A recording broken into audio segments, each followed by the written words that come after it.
Do you recall moments where Sharon or Dick would come home drained, defeated?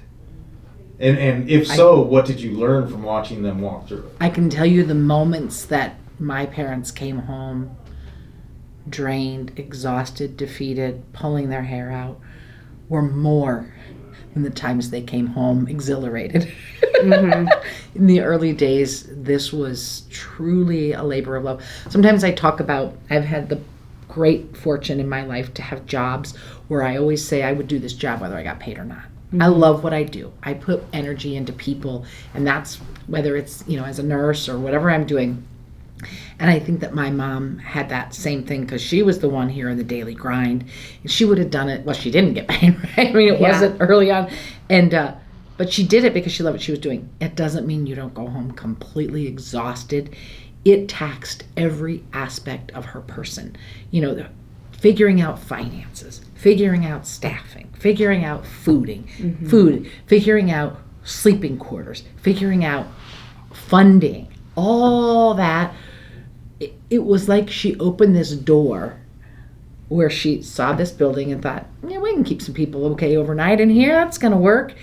And that was never going to work. It had to be, these people need something to do during the day. They need food during the day. They need transportation to get place. These people are mentally ill. These people have got to get some mental health services. These people are addicted. Mm-hmm. We can't just have them keep coming here night after night, month after month, and not making a change, right? Just, you keep doing the same thing, you get the same outcome. And she didn't know what it was, and it's exhausting. My mom gave more talks in our community to different organizations to spread the word, to ask people to help, to ask for money. That was what was exhausting, and she loved it. I can remember her doing her hair and getting ready to go out to some of the, where are you going today? Oh, the South Omaha Library. I'm talking to a group of people about Stevens Center. Right? It was a lot. All the time.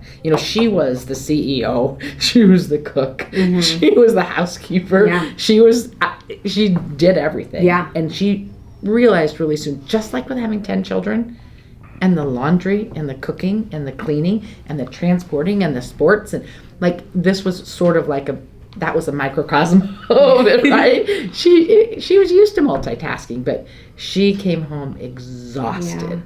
And the next morning she'd get up and she'd go right back at it, and she would have new ideas. Mm-hmm. She would have figured out while she was sleeping who she was going to call the next day. Yeah. And she had some amazing people in our community who brought a lot of talent, people who knew about how to structure a board, who knew how to deal with building permits and occupancy and serving food, and there was just so much. And I think her approach was often to say, I don't really know what I'm doing here.